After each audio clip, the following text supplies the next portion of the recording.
السلام عليكم ورحمة الله. عاملين ايه؟ يا رب تكونوا بخير. فيديو جديد ويوم جديد، يا رب ان شاء الله يعجبكم. لايك بقى وشير واشتراك في القناة لو اول مرة بتشوفوني، وما تنسيش تفعلوا الجرس على الكل عشان يوصل لكم مني كل جديد. ندخل على الفيديو على طول على طول. بصوا بقى، نعمل النهاردة حاجتين كده زي العسل. بصوا حاجة كده بقى لزوم ايه يوم الاجازة، ساعة الروقان، إيه، ساعة الفرفشة، حاجة كده يعني. من الآخر عايزة أقول لكم وصفتين النهاردة دول حاجة كده فخر من الآخر بجد. لو جربتوهم مش عايزة أقول لكم هيعجبوكم قد إيه. انتوا هتشوفوا بنفسكم دلوقتي والشكل يحكم. أول حاجة كده، بسم الله الرحمن الرحيم، بدأت بكوباية ونص من الدقيق، نخلتهم وحطيت عليهم رشة ملح، وهحط عليهم كيس من الكيك شيف أو معلقة كبيرة مليانة اللي هو الكيك شيف، تمام. وهحط كمان معاه رشه بسيطه قوي، يعني على طرف المعلقه كده، حوالي ربع معلقه من البيكربوناتو او ال او البيكربوناتو، ايوه صح. تمام، الاتنين مع بعض دول عايزه اقول لكم يعني بيعملوا كده هشاشه مش طبيعيه، تحفه. هقلب كل المكونات الجافه دي مع بعض وخلاص. هيبدأ بقى اجيب الخلاط واحط عليه كوبايه من السكر، واحط عليه كمان كوبايه من اللبن، تمام كده. وبعدين هحط عليهم بقى نص كوبايه من الزيت. طبعا هي كوبايه واحده زي ما انتم شايفين، بعاير بيها كل المقادير. وهحط كمان حوالي معلقتين من اللبن البودره، تمام. انا بجيبه سايب كده من اي ماركت او من اي عطار، تكون حاجته كده نظيفه. وبعبيه كده في برطمان زي ما انتم شايفين، حلو بينفع في حاجات كتير، بس انا مزوداه يعني لو هو مش موجود مش مهم خالص.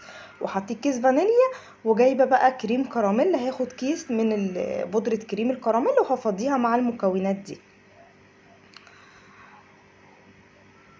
هروح بقى اضرب الكلام ده كله مع بعضه.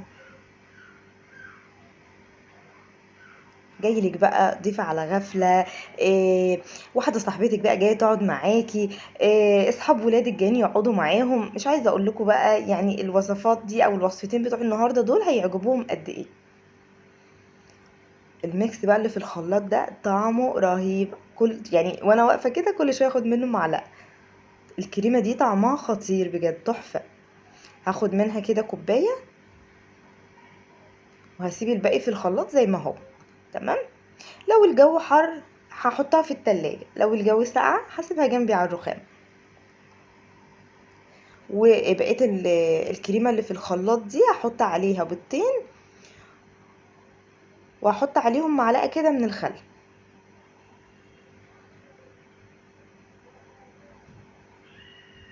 هزود برضو معاهم كيس فانيليا، يعني ايه ما يضرش، تمام.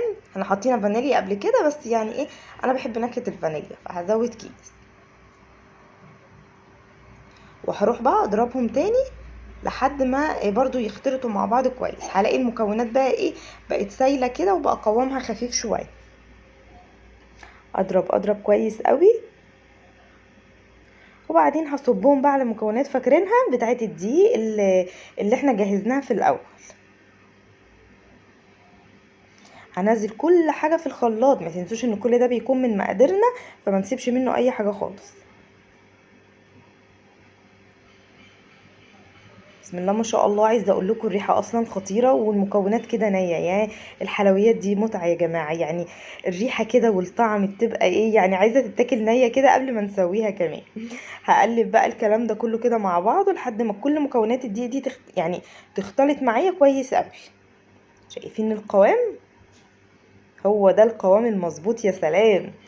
جبت بقى الصينيه البايركس دي او صينيه مقاس 26، ودهنتها كده بدهنه زيت، وهوزعها كويس كده وفي الجوانب كمان. وبعدين هقوم جايه بقى صب عليها المكونات دي كلها. هتلاقوا المكونات تقيله شويه، مش مهم عادي. اهم حاجه بس ان انا انزل كل المكونات واوزعها كويس قوي، ما اخليش يعني ايه جنب كده اعلى من جنب ولا حاجه، لا اوزعها كده يمين وشمال في في الوقت ده بقى انا ببقى مشغله الفرن يسخن، علشان لازم احطها والفرن سخن. اهزها كده يمين وشمال، واخبط الصينيه خبطتين كده على الرخام عشان كل حاجه تتوزع صح. انا بقى كرحاب بحب ان انا لما اجي اوزع اسوي قصدي حاجه في البايركس، بحط البايركس في صينيه الومنيوم. الحراره بتتوزع حلوه قوي، والحاجه مش بتتلهف كده من تحت ولا اي حاجه. يلا هدخلها بقى الفرن تاخد راحتها وتستوي على نار متوسطه، والفرن سخن زي ما قلت لكم وانا بحضر في الحاجه. تعالوا بقى ندخل على الوصفه التانية اللي هي حاجه كده فاخر من الاخر، شغل مطاعم ولا يا ولا. بصوا بقى الجمال. هحط 3 معالق كبار من السكر، ومعايا كيس كده من جيلي الفراولة. هفضي كده الباكت بالطريقة دي على السكر، وبعدين مسخنة كوباية مية حطها تغلي على البوتاجاز جنبي. لازم تكون بتغلي. هصبها بقى على السكر والجيلي وهقلب كويس قوي، هيدوب في المية السخنة في ثواني. ده شغل مطاعم ده بقى وكافيهات وحاجة كده، يعني مش هتلاقوها في حتة تانية. قلبت كويس قوي ودابت معايا، واتاكدت ان حبيبات الجيلي خلاص كلها ما عادش فيها اي اثر خالص. هجيب بقى الخلاط، ومعايا كيلو فراوله هحطها في قلب الخلاط. تمام. احط عليها بقى المكونات بتاعه الجيلي والسكر دي، وبعدين هكمل بقيه الخلاط ميه ساقعه من التلاجة. لازم تكون ميه ساقعه طبعا، علشان يبقى الميكس مع الساقع مع السخن يبقى فظيع. وهضرب كويس قوي لحد ما كله يختلط معايا. طبعا بدوق بقى، لو احتجت ان انا ازود شويه سكر هزود، بس هو يعني سكره اللي بيحب الحاجه طعمها حلو ومظبوط هتطلع السكر بتاعه تحفه قوي.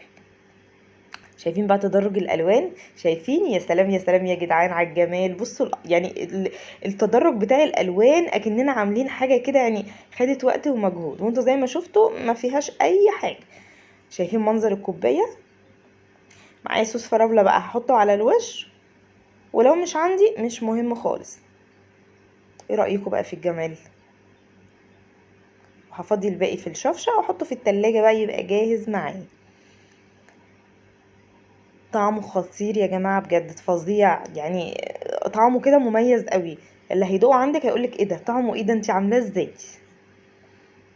بصوا ايه رأيكم بقى؟ كيكه بقى خرجت من الفرن، سبتها بالظبط 10 دقايق بس تهدى، لسه ما بردتش، يا دوب تهدى بس. خرمتها بقى بخله كده من بتاعه الشيش طاووق كده، ومعايا تلت كوبايه من اللبن وهسقيها بيها. تمام. بصوا عشان بقى استوت صح، ما شاء الله شربت اللبن على طول. هوزعه كده بس يمين وشمال، وهسيبها بقى لغايه تبرد بقى. يعني هسيبها حوالي ربع ساعه كمان، هي بتبرد على طول. فاكرين بقى كوبايه الكريمه اللي سبناها من الاول؟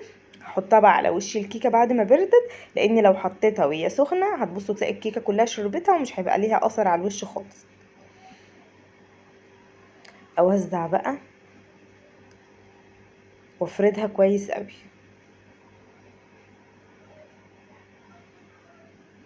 بصوا بقى متماسكه وحلوه ازاي، كيكه ما شربتهاش ولا حاجه علشان هي بارده مش سخنه. تمام. عندي بقى البودره بتاعه الكريم كراميل دي، بيبقى معاها الصوص اللي انتوا شايفينه ده. هاخد بقى الباكت كده فتحته وهزين بيه على الوش. تمام. انا يعني حبيت اعمل حاجه بسيطه كده وطعمها بيبقى حلو قوي والله، مش محتاجه اي حاجه تانية. ممكن بقى نعمل وردات كريم شانتيه، ممكن نحط اي حاجه على الوش احنا حابينها، بس هي كده طعمها مش محتاج اي حاجه تاني. هتحسي ان انتي بتاكلي قطعة كده جاتوه، قطعة تورته من حاجة، يعني زي ما انتوا شفتوا مقاديرها بسيطة خالص. تمام. وبخلة بقى الشيش طاووق هوزع كده بيها يمين وشمال حركات كده عشوائية عشان تديني شكل الماربل الحلو ده. بصوا شايفين الجمال؟ والله احلى حاجة من ولا حاجة. حاجات كلها بسيطة وسهلة وبتفرح الولاد، واحلى بكتير ان احنا ما نشتري حاجة من بره بالاسعار الخرافية دي.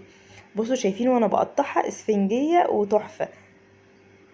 تعالوا كده بقى نطلع كده قطعة عشان اوريكم جمالها عامل ازاي. انا عايزاكم بس تبصوا لي بصه كده على عصير الفراوله الجامد ده. بصوا منظر الكوبايه عامل ازاي. شايفين الاحمر ودرجاته؟ انا مش جعانه ولا حاجه، بس انا عايزه ادوق بس الكيكه عشان اوريكم قد ايه هي رهيبه. يا سلام، فظيعة يا جماعة، فظيعة. لا لا لا، انتوا لازم لا لا، لازم بجد تجربوهم. والعصير بقى منعش انتعاش تحفة. جربوا الفيديو، جربوا قصدي الوصفة، وان شاء الله تعجبكم. واشوفكم ان شاء الله في فيديو جديد. مع السلامة.